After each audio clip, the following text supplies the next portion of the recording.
When I photograph nature, I want to convey emotions. We are part of nature, but we have become alienated from it. We need to leave our homes and go out into nature.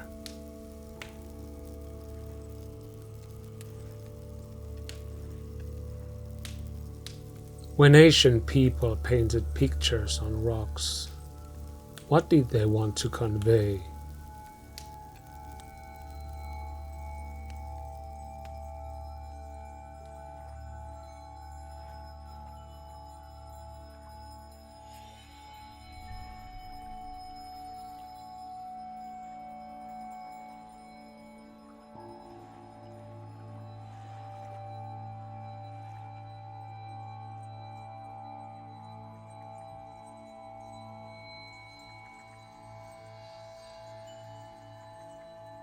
I have long wanted to achieve deeper relationship with nature.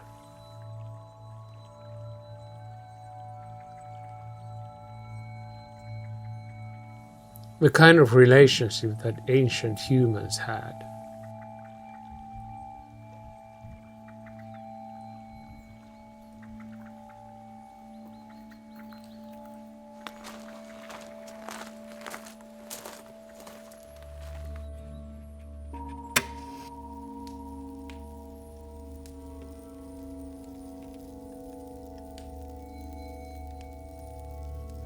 This particular rock painting has fascinated me for a long time. I have never been to see it in person.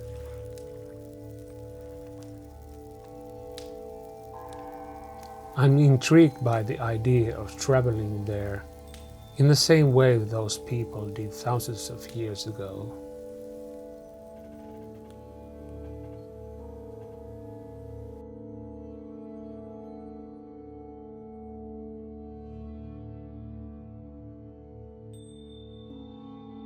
For prehistoric humans, our everyday environment was filled with mystical forces and opened up irrational dimensions of the mind.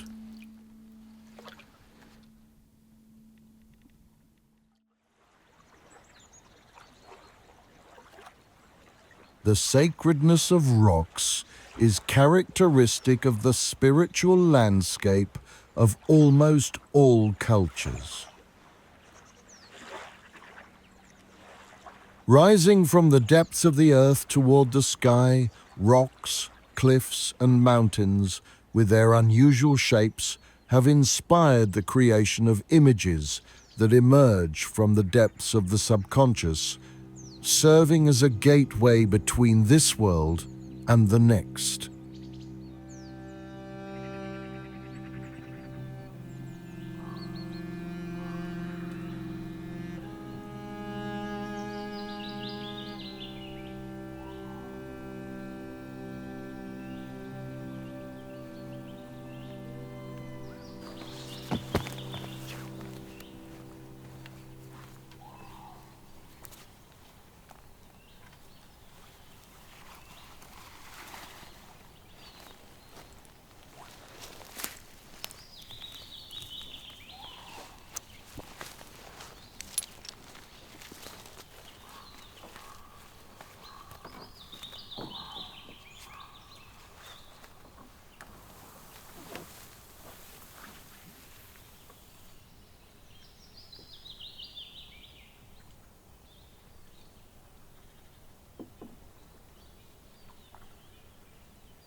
When we approach a work of art or a cathedral, we are overcome with awe and reverence.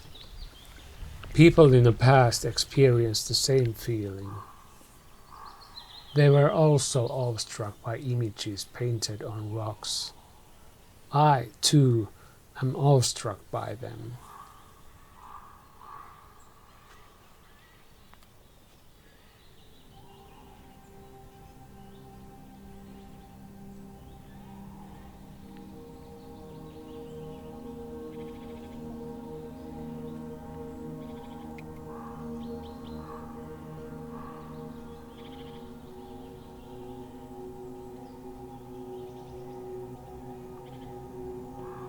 There is something fascinating about rock paintings, because there's another person behind them.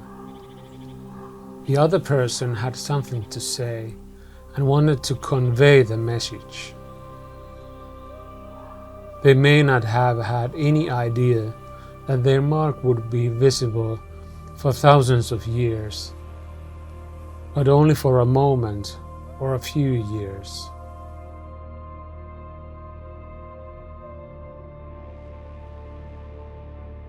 Or perhaps they realized that the time is cyclical and some things are eternal.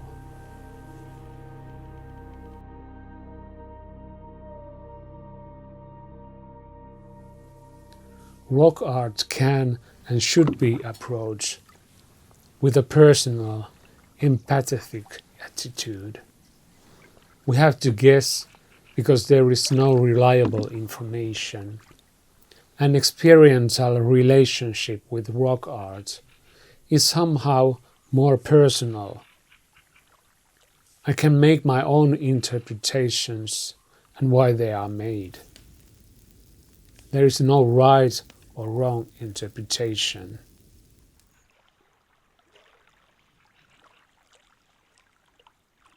According to the shamanistic worldview, the meeting point of water and rock was where existence and its various elements converged, the lower, middle, and upper worlds.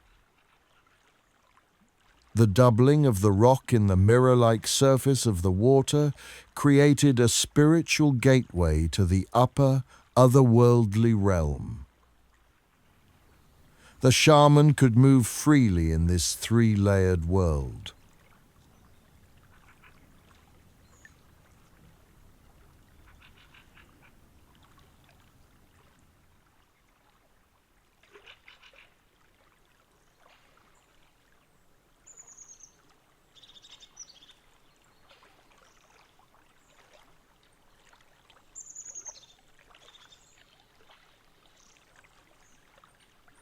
I want to encounter rock paintings alone and in complete peace. I want to spend time in their vicinity and explore the environment as a whole. The features of the rocks, how they look from different angles and in different weather conditions. I really don't want to rush, but rather proceed slowly. And I don't want to collect all the rock painting sites on my list.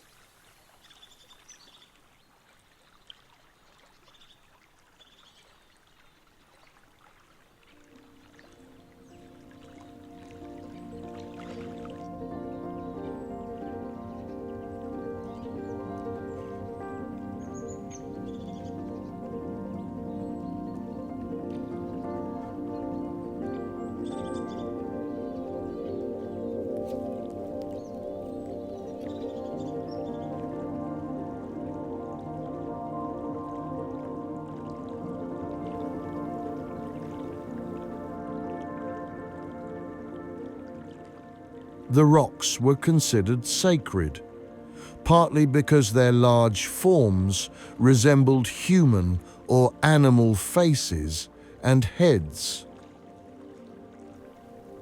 features that were perceived as totemic.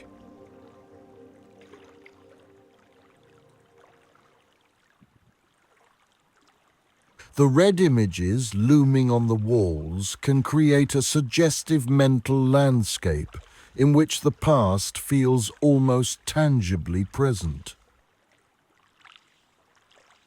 The galloping elk is the only painting on this rock surface. Usually, such surfaces also feature images of people and boats. In the Nordic countries, the elk, the second most common figure in rock art, may have religious significance. This image is like graphic logo on a beautifully composed blank surface, like a logo on a hoodie.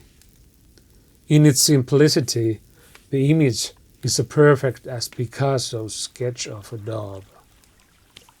How could such work be ruined by other patterns?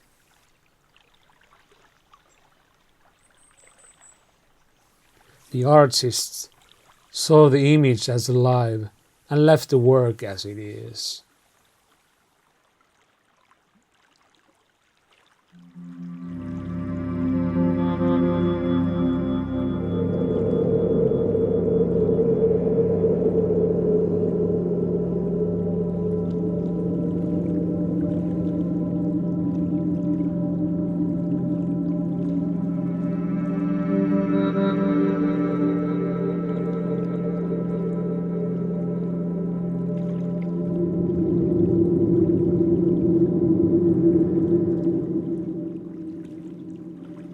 In Finland, the higher up the walls the rock paintings are located, the older they may be.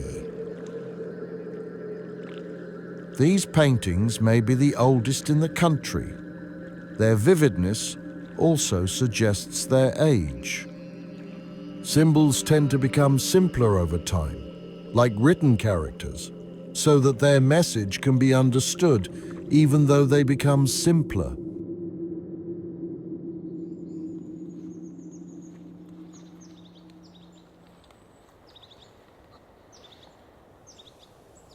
Did ancient people live spiritually richer lives than we do, with our explanation for everything in the world?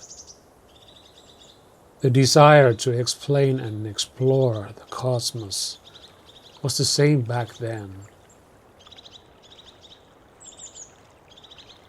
The same childlike passion for exploration has brought me here.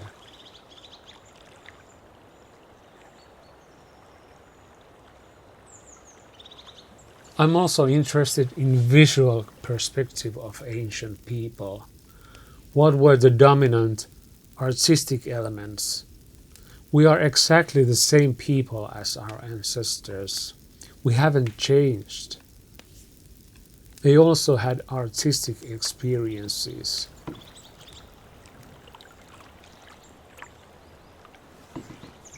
What it looks like when a canoe and its crew glide across the lake, and when the elk swims in the lake, when a loon and a swan are reflected in the black water and its ripples.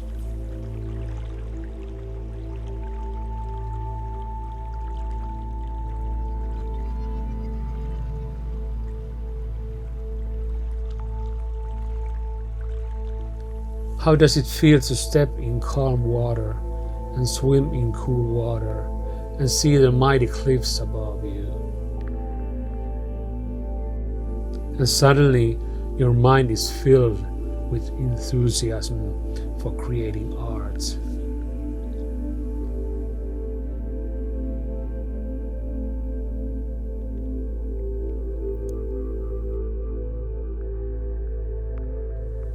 When I started bird watching years ago, it felt amazing to take up this hobby. The first few years were the best, and there was so much to learn and new places to visit. It was like going on an adventure every day. Of course, it still is. Going to new places is fascinating. My relationship with nature became meaningful and close. But as I gained more knowledge, it became more superficial. A certain excitement disappeared, and relationship began to be based on knowledge. I don't want the same thing to my relationship with nature. I don't want to know too much about plants, insects, and ecology. Instead, I want to keep the relationship sufficiently mysterious and experiential.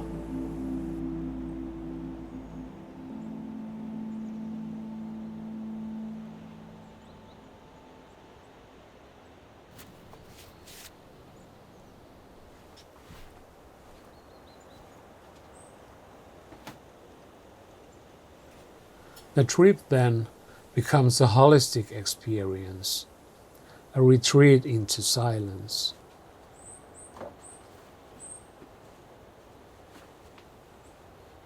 With the aim of seeing and experiencing nature for its own sake, not as a resource for good nature photographs.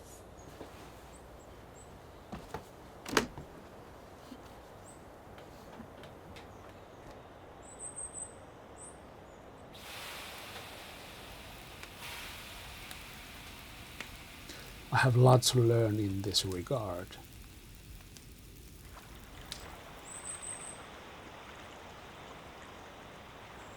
Can we hear the echo of the message in the rock paintings, or does the foreign language fade away in the wind?